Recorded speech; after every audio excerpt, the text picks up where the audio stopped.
إن الحمد لله نحمده ونستعينه ونستغفره ونعوذ بالله من شرور أنفسنا ومن سيئات أعمالنا من يهده الله فلا مضل له ومن يضلل فلا هادي له وأشهد أن لا إله إلا الله وحده لا شريك له وأشهد أن محمدا عبده ورسوله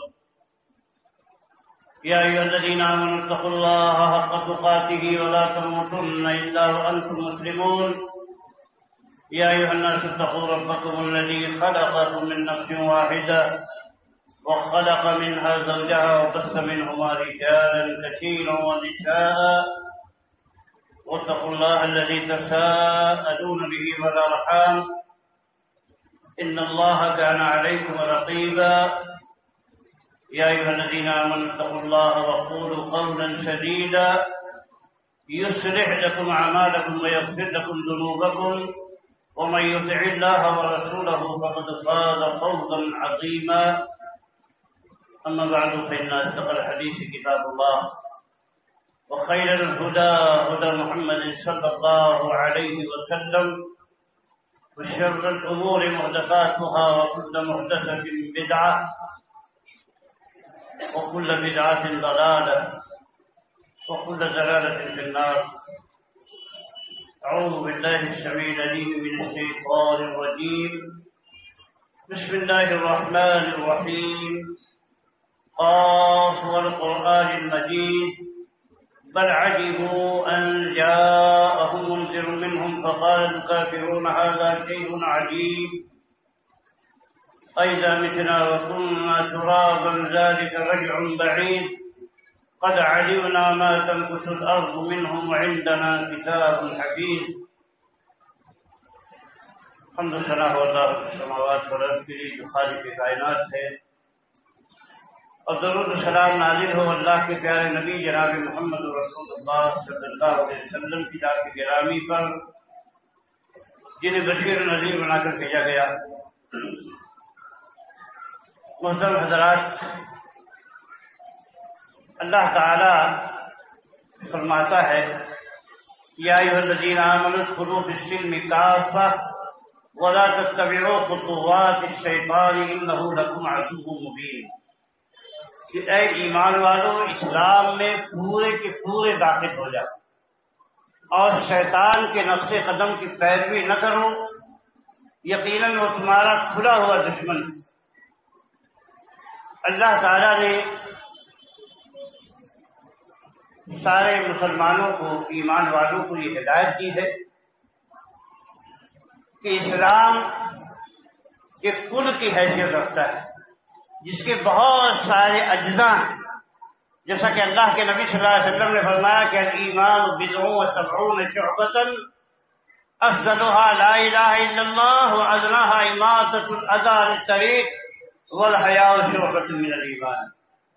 فرمایا کہ ایمان کی 70 سے زیادہ شاخیں ہیں، ان میں سب سے افضل لا الہ الا اللہ ہے، اس بات کا اقرار کرنا اور ماننا، جاننا کہ اللہ کے سوا کوئی عبادت کا مستحق نہیں، اور اس میں ادنا بات راستے سے تکلیف دہ چیزوں کا دور کر دینا ہے، اور حیا ایمان کا ایک شعبہ ہے.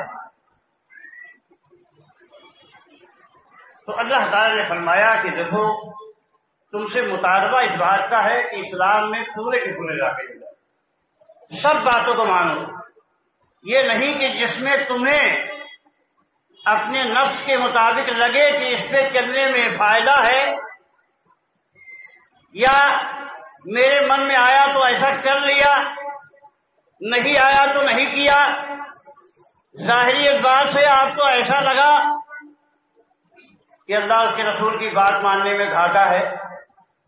مثلا یہ ہے کہ آپ یہ سمجھیں کہ میں جھوٹ نہیں بولوں گا تو میرا کاروبار کیسے چلے گا، میں سود نہیں کھاؤں گا، سود نہیں لوں گا تو میری دکان کیسے چلے گی، پراپرٹی کیسے چلے گی، گاڑی کیسے چلے گی. یا یہ سمجھے کہ کچھ ڈنڈی نہیں ماریں گے تو مارکیٹ کا حال تو ایسا ہے، بغیر ڈنڈی مارے ہوئے تجارت کیسے فروغ پا سکتی ہے. تو یہ بات نہیں چلے.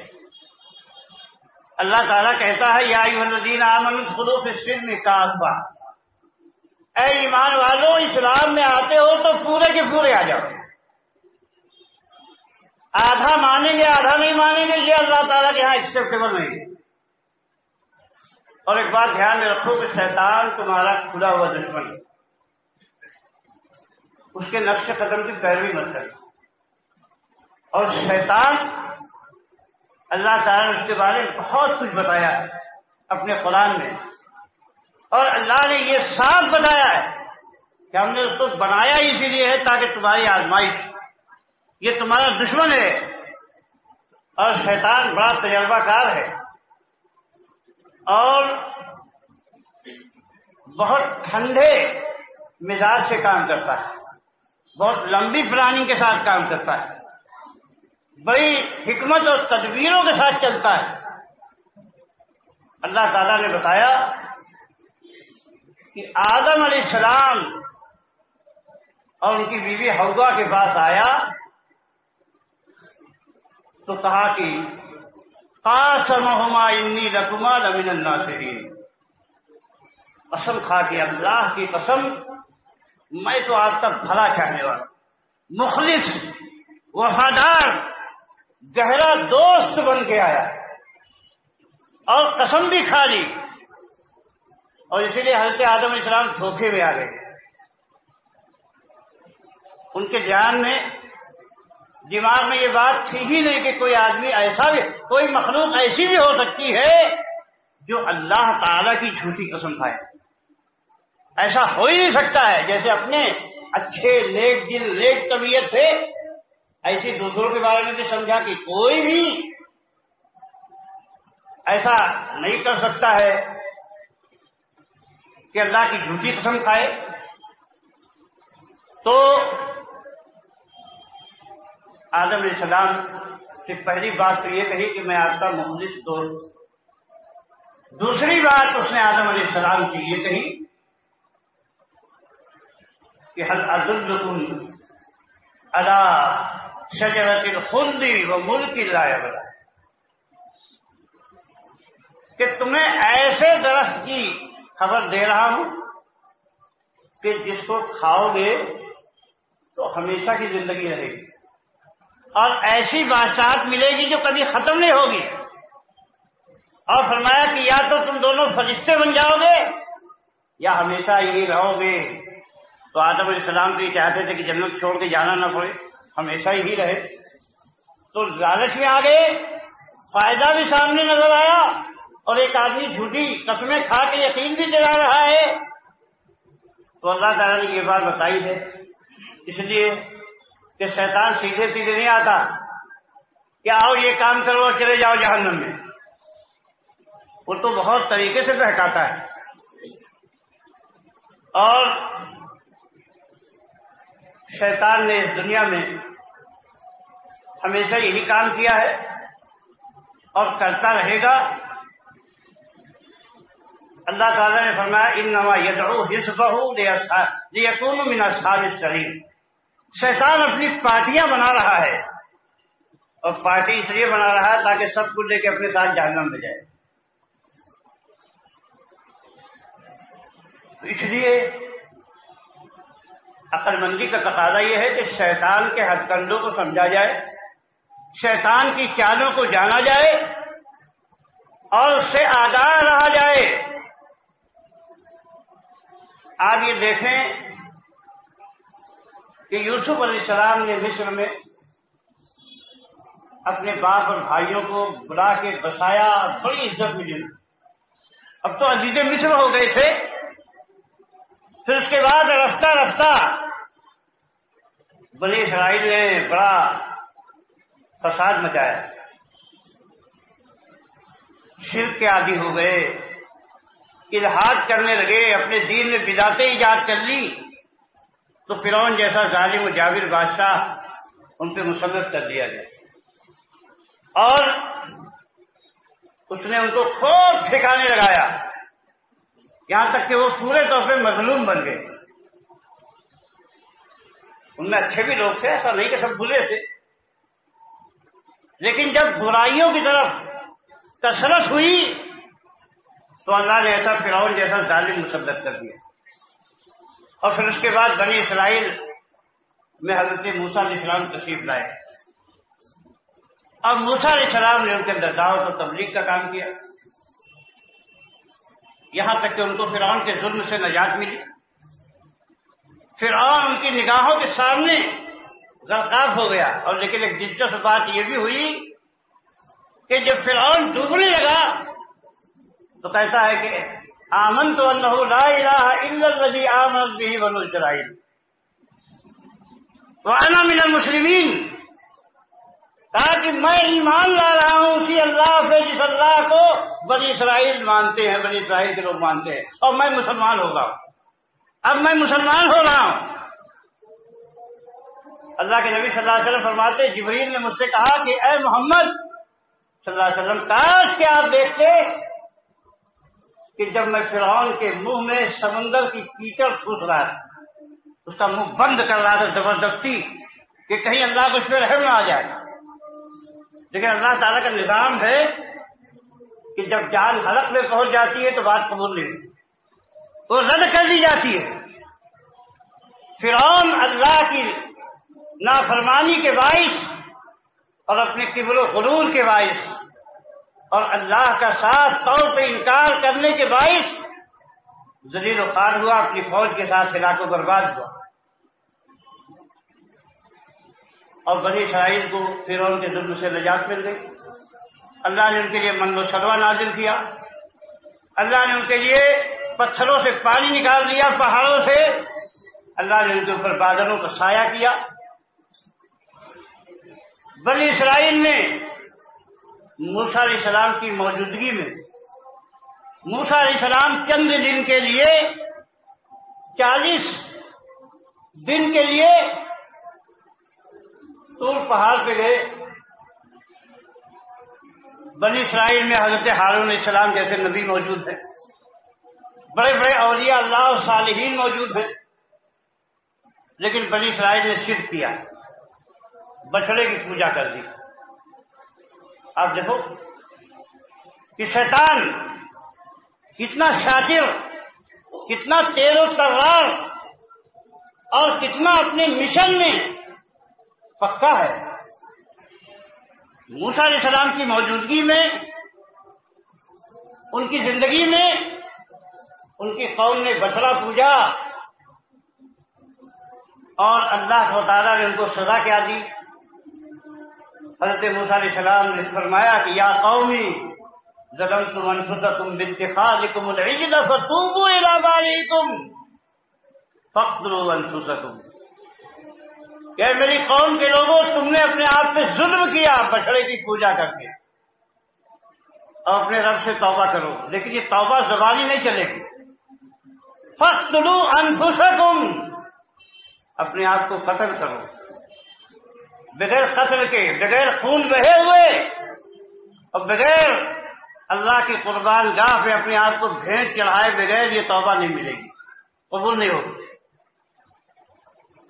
تو 70,000 آدمی ایک ہی دن میں مارے گئے. صفیں لگا دی گئی اور ایک دوسرے کو قتل کر رہے تھے. یا یہ کہ جن لوگوں نے بچڑے کی پوجا نہیں کی تھی ان لوگوں نے ان سب لوگوں کو قتل کیا جو بچڑے کے پجاری تھے. اللہ تعالی یہ سزا ان کو دی. اور یہ اللہ کی سنت ہے کہ جب اہل ایمان الحاد کی طرف جاتے ہیں، بدعتوں کی طرف جاتے ہیں، شرک کی طرف جاتے ہیں، کفر سے دوچار ہوتے ہیں، اللہ کے احکام اور قانون سے بغاوت کرتے ہیں، تو اللہ تعالی ان کو مختلف سزائیں دیتا ہے. کبھی ان کی نعمتیں چھین لی جاتی ہیں، روزی میں تنگی ہو جاتی ہے، کاروبار خراب ہو جاتا ہے، اور چھوٹے چھوٹے جھٹکے پڑتے ہیں. اور جب بات اس کے بعد بھی نہیں بنتی ہے تو کافروں کو ان کے اوپر مسلط کر دیا جاتا ہے. قرآن پڑھو، اللہ تعالیٰ فرماتا ہے وَقَضَيْنَا إِلَىٰ بَنِي إِسْرَائِيلَ فِي الْكِتَابِ لَتُفْسِدُنَّ فِي الْأَرْضِ مَرَّتَيْنِ وَلَتَعْلُنَّ عُلُوًّا كَبِيرًا، کہ ہم نے بنی اسرائیل کو خبردار کر دیا کتاب میں کہ تم زمین میں 2 بار فساد مچاؤ گے۔ فَإِذَا جَاءَ وَعْدُ أُولَاهُمَا بَعَثْنَا عَلَيْكُمْ عِبَادًا لَنَا أُولِي بَأْسٍ شَدِيدٍ فَجَاسُوا خِلَالَ الدِّيَارِ وَكَانَ وَعْدًا مَفْعُولًا۔ فرمایا کہ جب پہلے کا وعدہ آیا تو ہم نے تمہارے لیے اپنے ایسے لواقع بندوں کو بھیج دیا جو تمہارے گھروں میں گھس گھس کے تمہیں مار رہے تھے، اور یہ وعدہ تو اللہ کا پورا ہو کے رہنے ہی والا تھا۔ جب تم نے فساد مچایا، بگاڑ کیا، اللہ کے حکم کو توڑا، تو یہ مار تمہارے لیے ضروری تھی تاکہ تمہارے دماغ ٹھکانے آ جائے۔ اور پھر فرمایا کہ ثم رددنا لكم الكرة عليهم وامددناكم بأموال وبنين وجعلناكم أكثر نفيرا، پھر ہم نے ان کے خلاف گیند تمہارے پالے میں ڈال دی، پھر تمہیں موقع دیا ہم نے، اور مال سے اور اولاد سے تمہاری مدد کی، اور تمہارا جتھا بڑا کر دیا، تمہاری تعداد بڑی ہو گئی۔ اور ان احسنتم احسنتم لانفسکم وان اسأتم فلہا، کہ اگر تم نے اچھا کیا تو اپنے لیے اچھا کرو، خوشحالی ہوگی، برکت ہوگی، امن ہوگا، خیر ملے گا، اور دنیا اور آخرت کی عزت ملے گی۔ وان اسأتم فلہا، اور اگر تم نے برا کیا تو اس کا وبال تمہاری جان پر آنے والا ہے، اس کی سزا تمہیں ہی بھگتنی ہے۔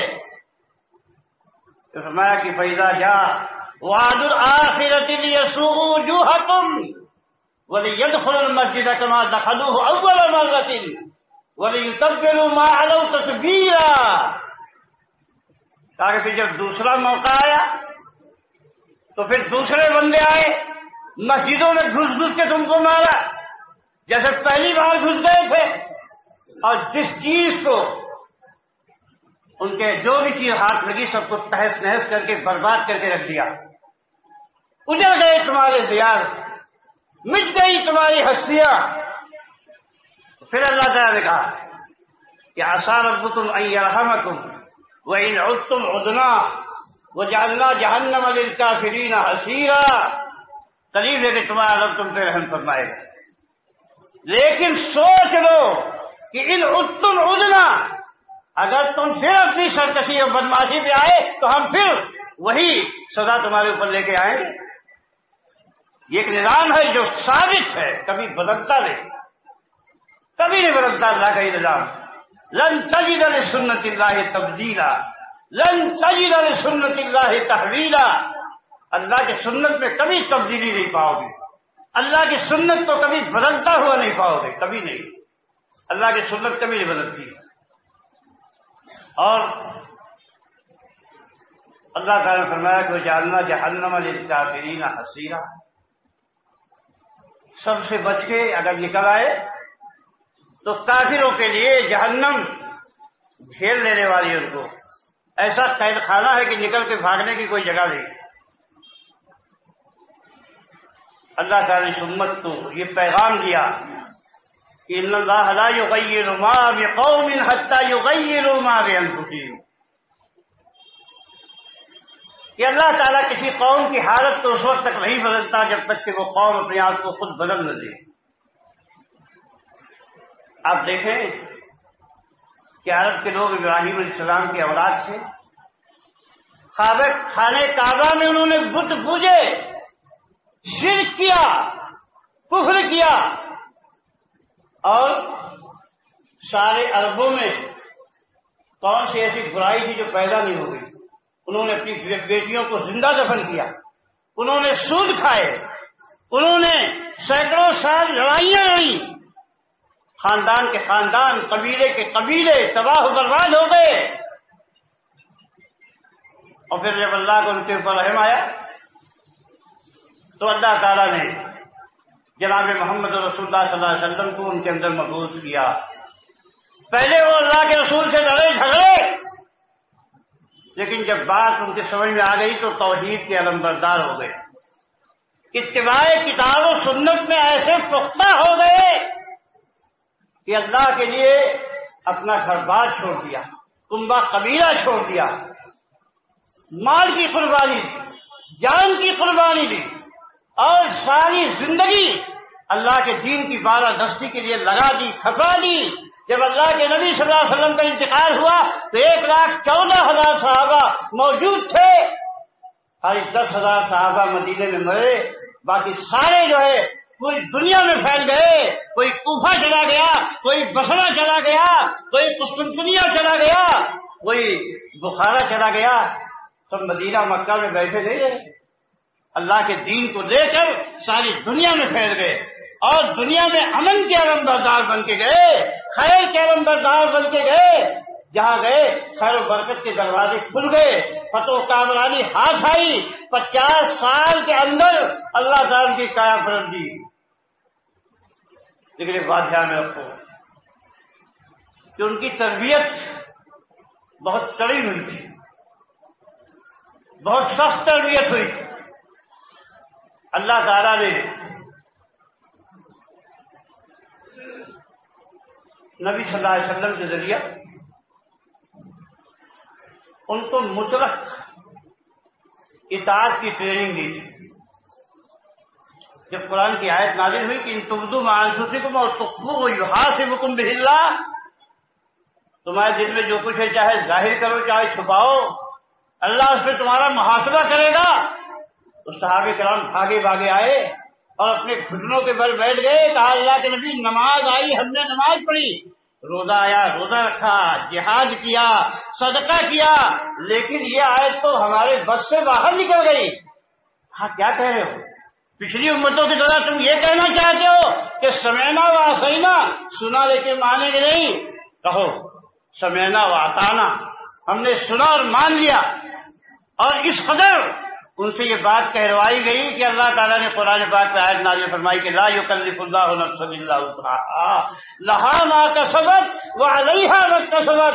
اللہ تعالیٰ کسی بھی جان کو اس کی طاقت سے زیادہ کا مکلف نہیں کرتا ہے، اس کی طاقت سے زیادہ کا اس سے مطالبہ نہیں کرتا ہے۔ تو یہ بات ایکسیپٹیبل نہیں تھی۔ ایک صحابی نماز پڑھ رہے تھے ابو سعید، اللہ کے نبی صلی اللہ علیہ وسلم کو بلایا، انہوں نے کہا نماز پڑھ لوں گا تو جواب دوں گا۔ نماز پڑھ کے آئے تو اللہ کے نبی صلی اللہ علیہ وسلم نے فرمایا کہ ابو سعید، جب میں نے تمہیں پہلی بار آواز دی تو تم نے میری بات کا جواب کیوں نہیں دیا؟ کہا اللہ کے نبی میں نماز پڑھ رہا تھا۔ کہا تم نے قرآن نہیں پڑھا؟ اللہ تعالیٰ فرماتا ہے کہ یا ایھا الذین آمنوا استجیبوا للہ وللرسول اذا دعاکم لما یحییکم، اے ایمان والو جب اللہ اس کے رسول تمہیں بلائیں اس چیز کی طرف جو تمہارے اندر زندگی پیدا کرنے والی ہے تو تم ان کی بات کا جواب دو۔ کہ اللہ کے بھی آئندہ ایسی خطا کبھی نہیں ہوگی۔ آج میں سمجھ گیا تو پتہ چلا کہ نماز، روزہ، حج، زکوٰۃ، یہ سب باتیں اللہ اس کے رسول کے حکم کے تابع ہیں۔ اللہ اس کے رسول کا حکم نہیں ہے کہ نماز نہ پڑھو تو اس وقت نماز پڑھنا گناہ ہے۔ اللہ کے نبی نے روک دیا کہ روزہ نہ رکھو، اس وقت روزہ رکھنا گناہ ہے۔ اور اللہ کے نبی صلی اللہ علیہ وسلم نے سب سے زیادہ صحابہ کو توحید پہ ٹریننگ دی۔ سب سے پہلا کام جب مکہ فتح ہوا تو اللہ کے نبی صلی اللہ علیہ وسلم نے یہ اعلان کر دیا، اول تو پورے خانے کعبہ کی صفائی کر دی، جتنے بھی اسٹیچو، تمثال سب کو نکال کے باہر پھینک دیا، اور اس کے بعد اعلان کرایا اگلے سال کہ آج کے بعد سے کوئی بھی مشرک خانہ کعبہ کا طواف نہیں کرے گا، کوئی بھی ننگا آدمی طواف نہیں کرے گا، یہاں آئے گا نہیں۔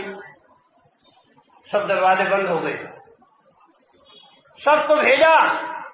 اللہ کے نبی صلی اللہ علیہ وسلم نے مختلف قبیلوں میں جہاں جہاں شرک کے مرکز ہیں سب کو ختم کر دیا، اور اپنے داماد حضرت علی رضی اللہ عنہ نے فرمایا کہ جتنی اونچی قبریں دیکھنا سب کو زمین کے برابر کر دینا، جتنی اسٹیچو دیکھنا سب گرا دینا، اور کہا کہ خبردار کوئی اگر کاہن عراف اور جادوگر کے پاس گیا، تعویذ گندا کرنے والے کے پاس گیا تو 40 دن اس کی نماز قبول نہیں ہوگی، اور اگر اس کی بات کی تصدیق کی تو اس نے کفر کیا ان چیزوں پر جو محمد صلی اللہ علیہ وسلم پہ نازل ہوئی ہے۔ اور اللہ کے نبی صلی اللہ علیہ وسلم نے فرمایا کہ لعن اللہ الیہود والنصارى اتخذوا قبور انبیائہم مساجدا، اللہ کی لعنت برسے یہود و نصارہ پر کہ انہوں نے اپنے انبیاء کی قبروں کو سجدہ کرنے کی جگہ بنا لی، اور فرمایا کہ خبردار جس کے گلے میں کوئی دھاگا کوئی تعویذ لٹکی ہو کاٹ کے پھینک دو، اگر جانوروں کے گلے میں لٹکی ہو تو کاٹ کے پھینک دو، مملکت اسلامیہ میں یہ چیز چلنے والی نہیں۔ اور فرمایا من علق تمیمۃ فقد اشرک، جس نے تعویذ لٹکائی اس نے شرک کیا۔ مکہ مدینہ اور حجاز صاف ہو گیا، توحید پہ جب قائم ہوئے تو اللہ کی رحمت آ گئی، اور ہمیشہ یہی ہوتا ہے۔ اب دیکھیے سب سے پہلے بنی امیہ کی حکومت کیسے گئی؟ جاد ابن درہم جو یہودیوں کا شاگرد تھا، جب اس مملکت کا وزیر بنا، آخری جو خلیفہ تھا مروان الحمار، اس کے دربار میں جب جاد ابن درہم جس نے شرک کو اسلام میں فروغ دیا، جس نے بدعتوں کی راہ کھولی، جس نے اللہ کی صفات کا انکار کیا، اور اسلام میں سب سے پہلے فساد کرنے والا یہی تھا، لیکن عالم اسلام مضبوط تھا۔ بنی امیہ نے اس کو جگہ دی، بنی امیہ کی حکومت چلی گئی، اور بنی عباس ان کی حکومت بھی بدعتوں کی وجہ سے، شرک کی وجہ سے، کفر کی وجہ سے، ناچ گانے کی وجہ سے ان کی حکومت گئی۔ اسی وقت سے کمزوری شروع ہوئی جب سے اہل بدعت کا غلبہ ہوا ان کے اوپر، اور شام کے علاقے میں جب رافضیوں کی حکومت آئی، مسلمانوں میں الحاد اور کفر اور نفاق پیدا ہوا، بدعتیں پیدا ہوئی، تو نصارہ نے حملہ کر کے شام کی کئی سرحدیں اپنے قبضے میں کر لی، اور 4 صدی ہجری میں بیت المقدس کو اپنے قبضے میں کر دیا۔ اللہ نے ان کو بڑی مار لگوائی مسلمانوں کو نصارہ کے ہاتھوں، حالانکہ ان کے اسلاف ان سب کو ذلیل و خوار کر چکے تھے، اور سارے میدانوں میں شکست فاش دے چکے تھے۔ لیکن جب انہوں نے بنی اسرائیل کی طرح قبروں کی پرستش کی اور صحابہ کو گالیاں دی، کچھ صحابہ کے نام پہ ماتم کیے اور کچھ صحابہ کو گالیاں دی، اگر اعلان بدعتوں کا اظہار ہوا تو نصارہ گھس آئے۔ آخر میں اللہ تعالیٰ نور الدین زنگی کو پیدا کیا، اس نے کچھ لوگوں کو مارا، پھر صلاح الدین ایوبی آیا، اس نے رافضیوں سے حکومت چھینی، اور بیت المقدس بھی نصارہ سے چھینا۔ جس قدر انہوں نے اسلام کو قائم کیا، اللہ تعالیٰ نے پھر ان کو عزت دی، پھر حکومت دی، اور مشرق میں کیسے بربادی آئی؟ سلطان علاء الدین جو بڑا طاقتور بادشاہ تھا، لیکن اس کے دربار میں کیا ہوا کہ رازی جیسے مولوی تھے جنہوں نے کفر کی کتابیں لکھی، نجوم، جادوگری، تعویذ گندے، ستاروں سے مدد لے کر، نچھتر دیکھ کر، اور ستاروں سے مستقبل کا حال معلوم کرنے کے لیے جادو کیسے کیا جائے، باقاعدہ رازی نے کتابیں لکھی۔ سلطان کی ماں کے لیے اللہ تعالی نے خدا کو تاتاریوں کو مسلط کر دیا، اور بے پناہ پٹائی کی مسلمانوں کی، اہل مشرق کو۔ اور بغداد میں آپ دیکھیے کہ 10 لاکھ مسلمان قتل کیے گئے۔ 10 لاکھ کوئی تعداد ہوتی ہے؟ 1 2 4 10 20 50 لوگ لنچی میں نہیں مارے گئے، 10 لاکھ آدمی تہے کیے گئے اور قبرستانوں میں جا کے چھپ گئے تو بھی جان نہیں بچی، گھروں میں گھس گھس کے مارا جو ہے تاتاریوں نے۔ یہ اللہ کی سنت ہے، اپنا کام کرتی۔ اللہ تعالیٰ قرآن پاک میں فرماتا ہے کہ نہیں یجعل اللہ للکافرین علی المؤمنین سبیلا، کہ اللہ مومنوں پر کافروں کو راہ ہرگز نہ دے گا، لیکن شرط کیا ہے کہ مومن بنو، مومن بنو، جان کی قربانی، مال کی قربانی۔ اب آپ دیکھ لیجئے کہ اللہ تعالیٰ قرآن پاک میں فرماتا ہے کہ المؤمنون والمؤمنون والمؤمنات بعضهم اولیاء بعض یأمرون بالمعروف وینہون عن المنکر ویقیمون الصلاة ویؤتون الزکاة ویطیعون اللہ ورسولہ اولئک سیرحمهم اللہ۔ اللہ تعالیٰ بتاتا ہے کہ مومن مرد اور مومنہ عورتیں ایک دوسرے کے دوست ہیں۔ اس دوستی کا تقاضا کیا ہے؟ فرمایا کہ دوست ہیں تو ایک دوسرے کو بھلائی کا حکم دیتے ہیں، برائی سے روکتے ہیں۔ آج آپ بتاؤ کہ مسلم معاشرے میں ایک لڑکی بے پردہ نکلتی ہے، ایک اوباش لڑکا اپنی تمام تر حماقتوں کے ساتھ نکلتا ہے اور راستے میں کھڑے ہو کر بے حیائی کا مظاہرہ ہوتا ہے۔ کوئی ہے اللہ کا بندہ جو یہ جرات کر کے کہہ سکے کہ تمہارا یہ کام گناہ کا ہے، غلطی کا ہے؟ اور اگر کوئی ٹوکے گا تو خود مارا جائے۔ آج یہی ہو رہا ہے، کتنے ناچ، کتنے گانے، کتنے۔ ابھی آپ بتائیے، ایک اسلامی ملک کی رپورٹ میں دیکھ رہا تھا کہ ایک جلوس وہاں نکلا تہوار کے موقع پر، ایک جلوس کو کنٹرول کرنے کے لیے 5000 فورس لگائی گئی اور پورے شہر میں 15000 فوجی تعینات کیے گئے جلسے جلوس کو اور تہوار کو کنٹرول کرنے کے لیے، اور پورے ملک میں لاکھوں فوجی لگے ہوں گے، سینکڑوں ڈیگیں چڑھی، کتنے علم اور کتنے جھنڈیاں اور کتنے قمقمے۔ ہر سال مسلمانوں کا کروڑوں روپیہ اسی میں جاتا ہے، اور کوئی بھی کام شرک کے بغیر، کفر کے بغیر، اللہ کی نافرمانی اور بغاوت کے بغیر پورا نہیں ہوتا ہے۔ شادی بیاہ دیکھ لو، رسم و رواج دیکھ لو، مسلمانوں میں کثرت کے ساتھ نصارہ کی سنتیں آ گئی، برتھ ڈے منا رہے ہیں، ہزاروں لاکھوں کے والے نیارے ہو رہے ہیں، منگنی ہو رہی ہے، منگنی میں لاکھوں روپے خرچ کیے جا رہے ہیں۔ جیسے ہندوؤں میں تلک تھے، چڑھاوے تھے، آج مسلمانوں میں غصے بھی بڑے تلک ہے، چڑھاوے ہیں، لاکھوں لاکھ نہیں کروڑوں کی شادیاں ہو رہی ہیں، اور ڈیکوریشن میں ہزاروں لاکھوں روپے کے بارے نیارے ہو رہے ہیں۔ اور اللہ کے دین کے لیے ایک مدرسہ چلانا مشکل، ایک مسجد چلانا مشکل۔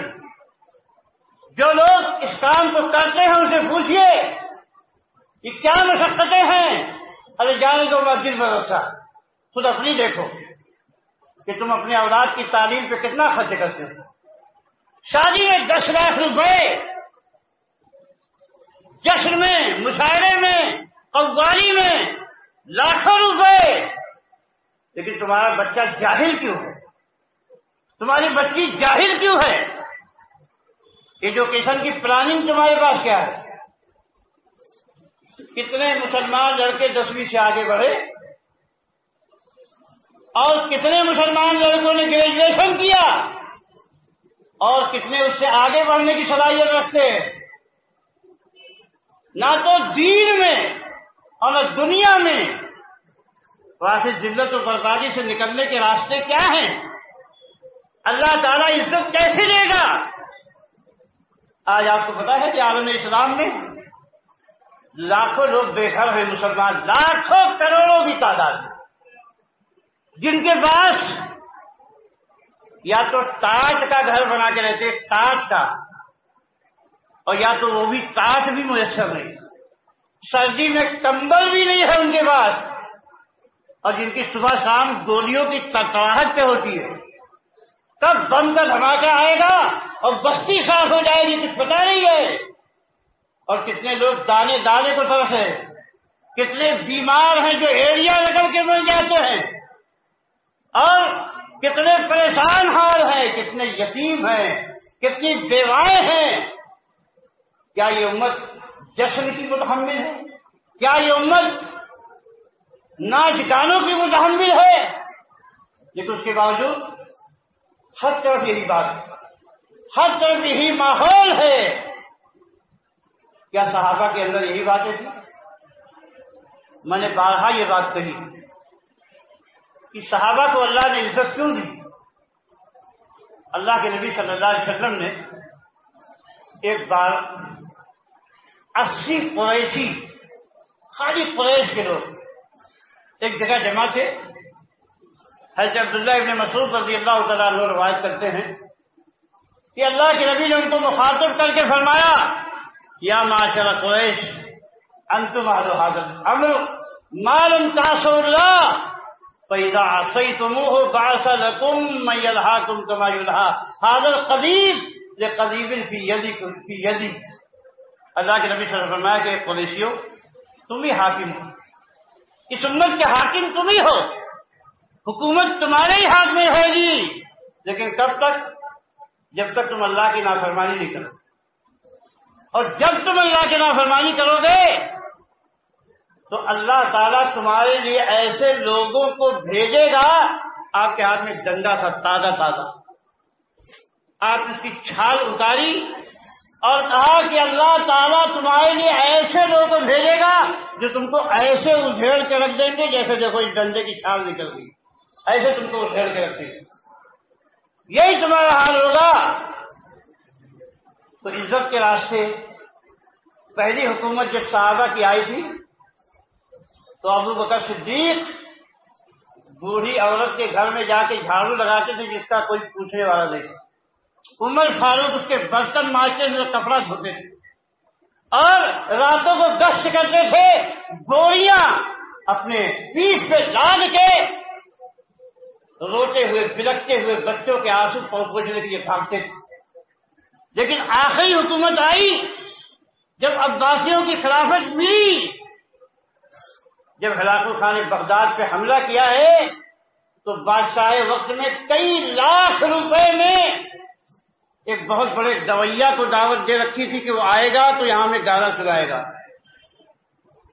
ناچ کی محفلیں، گانے کی محفلیں، قومی پیسے سے لٹائے جانے لگے۔ صحابہ بتاؤ کہ عثمان غنی کے محل کا کئی تذکرہ آپ نے پڑھا ہے کہ کتنا بڑا بنگلہ تھا ان کے پاس، کتنی بڑی حویلی تھی۔ عبد الرحمن بن عوف کا جب انتقال ہوا تو سونے کو کلہاڑی سے کاٹ کاٹ کے بانٹا گیا۔ کبھی سنا کہ ان کے پاس کتنا بڑا بنگلہ تھا؟ لیکن ایک ایک آدمی نے کھڑے ہو کے مسجد اکیلے خرید کے بنوا دی، مجاہدین کو تیار کر دیا۔ اللہ کے نبی صلی اللہ علیہ وسلم نے جب غزوہ تبوک میں اعلان کیا کہ مجاہدین کو تیار کرو تو 300 اونٹ حضرت عثمان غنی رضی اللہ عنہ خرید کے لائے، اور 1000 سونے کے سکے اللہ کے نبی کے دامن میں ڈال دیا۔ آپ اٹھالتے تھے اور کہتے تھے کہ آج کے بعد عثمان کچھ بھی کریں، ما ضر عثمان بعد هذا اليوم ما عمل، آج کے بعد عثمان چاہے جو کریں ان کو کچھ نقصان نہیں ہوگا۔ سوچیے کہ امت کہاں تھی؟ اللہ کے عزت دینے کے پیمانے ہیں اور ذلیل کرنے کے بھی پیمانے ہیں۔ اپنے آپ کو بدلو، اللہ کی عزت آئے گی، رحمت آئے گی، نصرت آئے گی، مدد آئے گی۔ میرے بھائیوں، تو وہ آیت میں اپنی پوری کر کے پھر اپنی بات ختم کر رہا ہوں 1-2 منٹ۔ اللہ تعالیٰ نے فرمایا کہ بھلائی کا حکم دیتے ہیں، برائی سے روکتے ہیں، نماز قائم کرتے ہیں، زکوٰۃ دیتے ہیں۔ آپ دیکھو کہ مسلمان ان کی مسجد کبھی بھی جمعہ کے علاوہ بھرتی ہے؟ کیا اللہ کے نبی صلی اللہ علیہ وسلم کے صحابہ کی مسجد ایسی تھی؟ ارے نوجوان لوگ تہجد کی نماز پڑھتے تھے، سارے کے سارے اٹھ کے نماز پڑھتے تھے، لیکن آج پوری مسجد خالی ہے۔ زکوٰۃ کون دیتا ہے؟ اور فرمایا کہ اللہ اس کے رسول کی اطاعت کرتے ہیں، انہی پر اللہ رحم فرمائے گا۔ اولئک سیرحمہم اللہ، انہی پہ اللہ رحم فرمائے گا۔ جب نماز بھی نہیں، زکوٰۃ بھی نہیں، اطاعت بھی نہیں، امر بالمعروف بھی نہیں، اور نہی عن المنکر بھی نہیں، تو کیسے رحم فرمائے؟ اللہ تعالیٰ ہمیں دین کی سمجھ عطا فرمائے۔ جب تک دنیا میں جئیں اپنے ایمان پر ثبات قلبی کے ساتھ جئیں، کتاب و سنت کی اتباع پر جئیں، اللہ اس کے رسول کی محبت پر جئیں۔ جب ہمارا خاتمہ ہو تو ایمان پہ خاتمہ ہو، اللہ اس کے رسول کی محبت پہ خاتمہ ہو۔ اقول قولی ھذا واستغفر اللہ لی ولکم ولسائر المسلمین من کل ذنب، وصلی اللہ تعالی علی نبینا محمد۔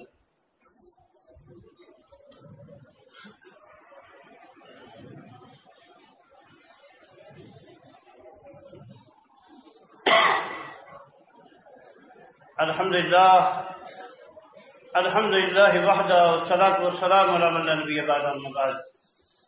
اللهم صل على محمد وعلى آل محمد كما صليت على إبراهيم وعلى آل إبراهيم إنك حميد مجيد۔ اللهم بارك على محمد وعلى آل محمد كما باركت على إبراهيم وعلى آل إبراهيم إنك حميد مجيد۔ اللهم انصر الإسلام والمسلمين واخذل الكفرة والمشركين، اللهم دمر ديارهم ومزق جماعهم وخرب بنيانهم وأنزل بهم بأسك الذي لا ترد عن القوم المجرمين۔ عباد الله رحمكم الله، قوموا إلى صلاتكم۔